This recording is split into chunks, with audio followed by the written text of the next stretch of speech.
Je suis Johanne Wolf, auteure du web-roman feuilleton Le Retour des Masques. J'ai eu envie d'écrire et de vous raconter une histoire sur l'identité et la recherche d'identité, un message que j'aurais aimé entendre ado. C'est l'histoire d'Enancia, où il ne reste plus que 6 mois d'oxygène. Kai et Ney font partie d'un peuple technologique dans un monde gouverné par la magie. Vidya voit sa vie contrôlée et ruinée par cette magie. Ensemble, elles vont essayer de rassembler un groupe et de s'accepter pour faire revenir les dieux qui protégeront et sauveront leur monde.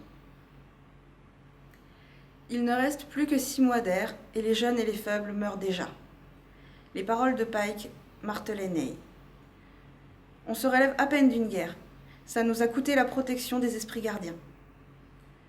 Ils ne produisent plus d'air. Le peu qui reste n'est plus retenu au sol. Le climat qu'ils stabilisaient se dérègle. Le ciel perd sa couleur. Les boucliers tombent. On a tenté d'utiliser les machines anciennes. Rien n'a marché. On n'arrive pas à faire revenir les esprits gardiens depuis 5 ans. Sans la brume de la vie, on ne pourra plus vivre. Kay se leva d'un bond et fit les 100 pas. Qu'est-ce qu'il lui faut encore ? On a le matériel, le lieu, le rituel pour faire revenir l'esprit qui fait l'air. Tout quoi. Sa jumelle, Ney, l'a pris par l'épaule. Laisse-la se concentrer. C'est un processus d'adorateur. Tu ne sais pas comment ça marche. Calme-toi. Ney jeta un coup d'œil à Vidya une vingtaine de mètres plus loin. La jeune femme plaçait et déplaçait des masques autour d'elle. Un pli barrait son front. Ney s'assit et tenta de calmer sa respiration.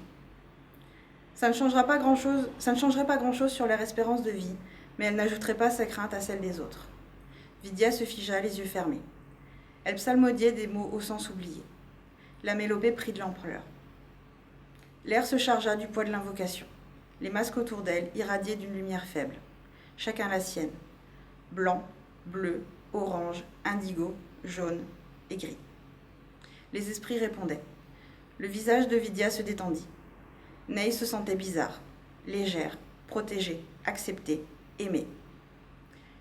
Les auras des masques s'intensifièrent et se détachèrent progressivement. Elles lévitaient au-dessus de Vidya, les bras tendus vers le ciel. Elles fusionnèrent dans un mélange éclatant. Vidya se sentait en communication avec les gardiens. D'un mouvement des mains, la jeune femme dirigea la sphère énergétique vers le sol. Une fois la sphère ancrée, à genoux, elle attendit le jet d'air. Mais rien ne vint. Elle frappa le sol avec ses mains. Le choc ramena Ney à la réalité. Rien n'avait changé. Elle resta interdite. C'était fini ? Et c'est tout, lança Kay ? C'était joli avec les couleurs et tout, mais je ne me sens pas moins oppressée qu'avant.